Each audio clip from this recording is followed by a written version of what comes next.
Greetings, people of Earth. Welcome back. My name is Jax, and today we're talking about knowing your audience or selectively choosing what you are honest with, essentially.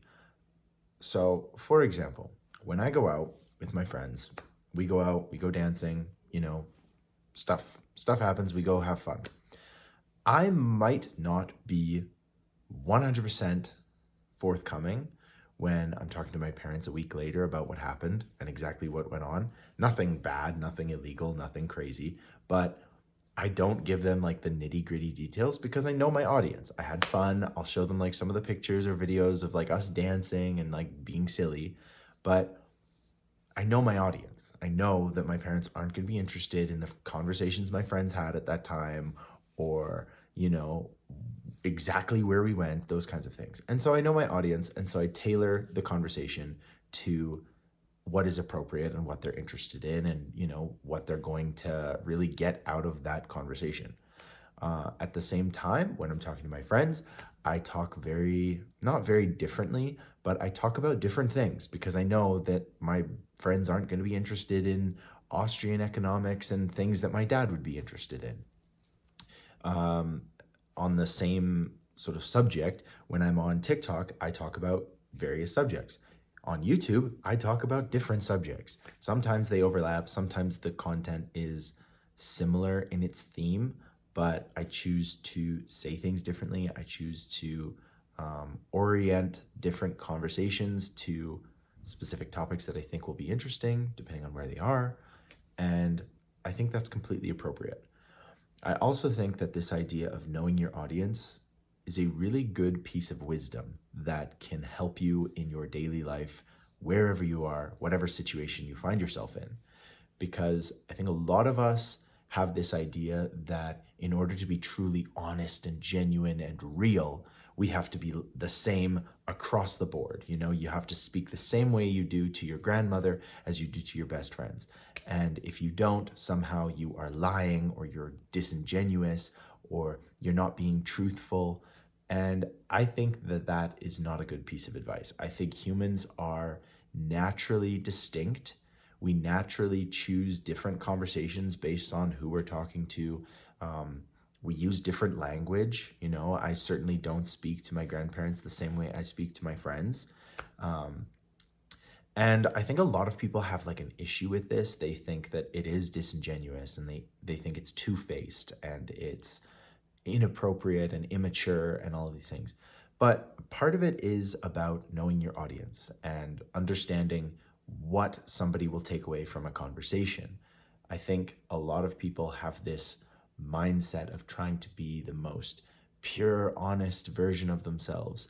And while that's commendable, I think you're going to lead to a lot of division in different places because if you are being exactly the same across the board and you aren't, I'm going to say accommodating, you aren't accommodating to the perspective or the ideas of the other person, you're going to kind of run over them and run roughshod over them. Because if, for example, I did have the exact same cadence and language and I talked about the same things I did with my best friend as I did with my grandmother, both my best friend and my grandmother wouldn't really appreciate that. They wouldn't enjoy the specific conversations all the time. And it would just lead to a lot of, I want to say like incohesion, like not a cohesive conversation across the board, like it wouldn't work. I also think that knowing your audience is it's obviously a balance because to know your audience and to understand what they're interested in is you're not trying to be manipulative. That's like too far on the scale, but understanding what your audience or what who you're talking to, what they're interested in, that's kind of what I'm going for. Is you're not trying to manipulate and to coerce people into liking you or enjoying the conversation or anything, but you're trying to empathize and understand what the other person might be interested in talking about, might be interested in doing, as long as you're also interested in doing it. There's no sense in doing it that's the line of manipulation right there, is when you think like, oh, they'll really like to talk about this, but I don't really care about it. That's the line between manipulation and just knowing your audience, because you need to genuinely enjoy what you're talking about. You need to genuinely enjoy the conversation you're having.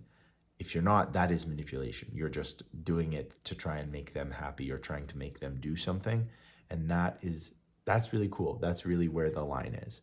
But I think we have this, like I said, I think we have this warped perception of what knowing your audience entails, and how like we see it on TV, we see it in movies, we see actual people doing it to us, manipulating and trying to, come off as two-faced or make themselves seem really good or whatever. And really, it's just having a sensitivity or some compassion for what the other person is going through or has gone through, or the context. It's giving context to your conversations. And I think that that is a very powerful, a very appropriate, and a very positive thing to do, as long as you're doing it with good intentions and you're not trying to be malicious in any way. So that's just like the thought of the day, kind of a short one, but knowing your audience, having that wisdom, that compassion, that empathy to understand the other person's perspective. And, maybe you don't bring up a specific topic with somebody because you know that it's a sensitive subject, or it's a subject that just doesn't need to be discussed with this person. And if you're ever having doubts about, feeling disingenuous or fake when you're doing this, ask yourself if the stuff you're talking about is still stuff that you're inherently interested in. Am I actually interested in this, or am I just talking about it because they're interested in it and I want to make myself look good? Because that is sort of getting into the realm of manipulation, or it's kind of bad acting in bad faith, that kind of idea. But I don't think you have to worry, as long as you're interested in whatever the conversation is.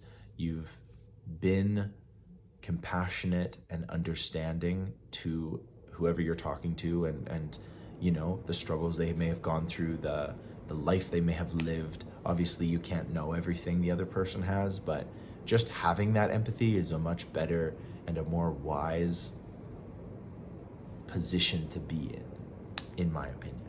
So that's the 2 cents for today. Let me know what you think about knowing your audience, or understanding sort of the way that you can engage with people. And as always, I will talk to you guys tomorrow.